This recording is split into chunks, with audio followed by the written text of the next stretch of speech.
الم تر کیف فعل ربک باصحاب الفیل، کیا آپ کو معلوم نہیں کہ آپ کے رب نے ہاتھی والوں کے ساتھ کیا معاملہ کیا تھا؟ اس میں تو ابرہہ کے واقعے کی طرف اشارہ ہے۔ یہ ابرہہ یمن کا حاکم تھا اور ایک بڑا لشکر لے کر، جس میں ہاتھی بھی تھے، خانہ کعبہ کو گرانے کے لیے آیا تھا، چڑھائی کی تھی۔ جب وادی محصر میں پہنچا تو سمندر کی طرف سے کچھ پرندے آئے، ان کے پنجوں اور چونچوں میں مسور اور چنے کے برابر کنکریاں تھیں۔ انہوں نے ان کنکریوں کو لشکر پر پھینکنا شروع کر دیا۔ یہ کنکریاں بندوق کی گولی کی طرح لگتی تھیں اور ہلاک کر دیتی تھیں۔ اکثر تو اس عذاب سے ہلاک ہوئے اور دوسرے لوگ بھاگ گئے اور دوسری بڑی بڑی تکلیفیں اٹھا کر مر گئے تھے۔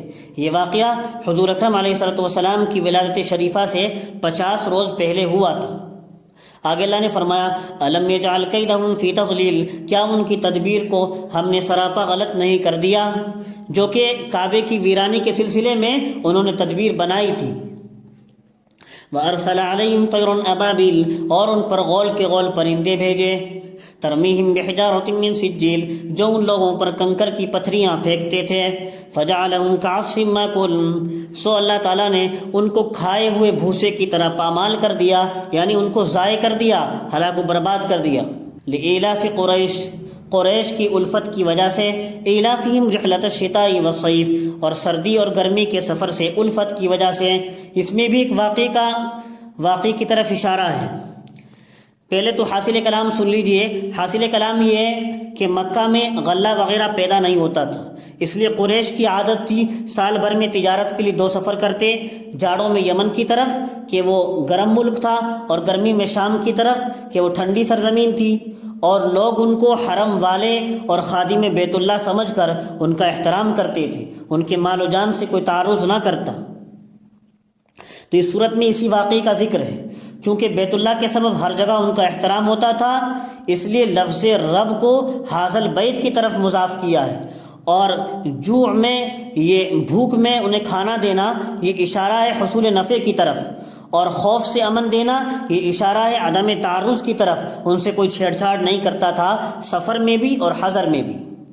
آگے ترجمہ دیکھیے، فَلْيَعْبُدُوا رَبَّ هَٰذَا الْبَيْتِ، تو اب یہ نعمتیں تمہیں ملتی ہیں سردی اور گرمی کے سفر میں جا کر بیت اللہ کے خادم ہونے کی وجہ سے۔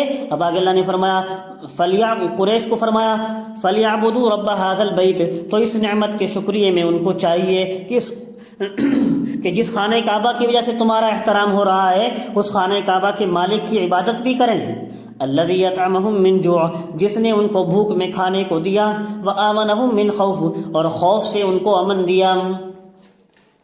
ارأیت الذی یکذب بالدین، کیا آپ نے اس شخص کو نہیں دیکھا جو روز جزا کو جھٹلاتا ہے، یعنی قیامت کے دن کو جھٹلاتا ہے؟ سو اگر آپ اس شخص کا حال سننا چاہیں تو سنیے۔ حال اللہ نے آگے بیان فرمایا، فذلک الذی یدع الیتیم، کہ وہ شخص ہے قیامت کو جھٹلانے والا جو یتیم کو دھکے دیتا ہے، ولا یحض علی طعام المسکین، اور محتاج کو کھانا دینے کی دوسروں کو بھی ترغیب نہیں دیتا، یعنی ایسا سنگ دل اور سخت دل ہے، نہ تو خود کسی پر احسان کرتا ہے، نہ تو خود کو کسی کو کھانا دیتا ہے غریب محتاج کو، اور دوسرے کو احسان پر آمادہ کرے، ایسا بھی نہیں کرتا۔ اور جب یہ بندوں کا حق ضائع کرنا ایسا برا ہے تو خالق کا حق ضائع کرنا تو اور زیادہ برا ہے، اللہ تعالیٰ کے حقوق کو ضائع کرنا۔ فویل للمصلین، ایسے تو نمازیوں کے لیے بھی بڑی خرابی ہے جو اپنی نمازوں کو بھلا بیٹھتے ہیں، یعنی چھوڑ دیتے ہیں، نماز کو بالکل چھوڑ دیتے ہیں۔ الذین هم یراؤون، اور وہ لوگ تو ایسے ہیں جب نماز پڑھتے ہیں تو دکھاوے کے لیے پڑھتے ہیں۔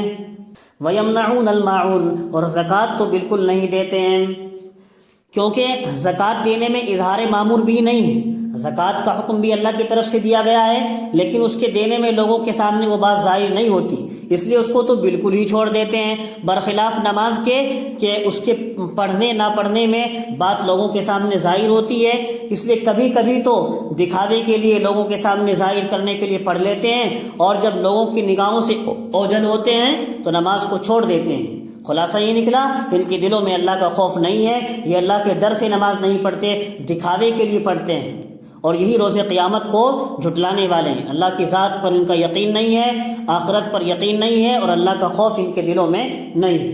انا اعطیناک الکوثر، یہ سورہ کوثر جو ہے اس سورت کا شان نزول بھی ہے۔ شان نزول اس صورت کا یہ ہے کہ رسول کریم علیہ الصلوۃ والسلام کی اولاد میں سب سے بڑے بیٹے حضرت قاسم تھے، ان کا مکہ میں انتقال ہو گیا تو عاص بن وائل سہمی نے اور اس کے ساتھ دوسرے مشرکوں نے کہا کہ محمد صلی اللہ علیہ وسلم کی نسل تو ختم ہو گئی، پس آپ نعوذ باللہ ابتر ہو گئے، یعنی بے نام و نشان ہو گئے۔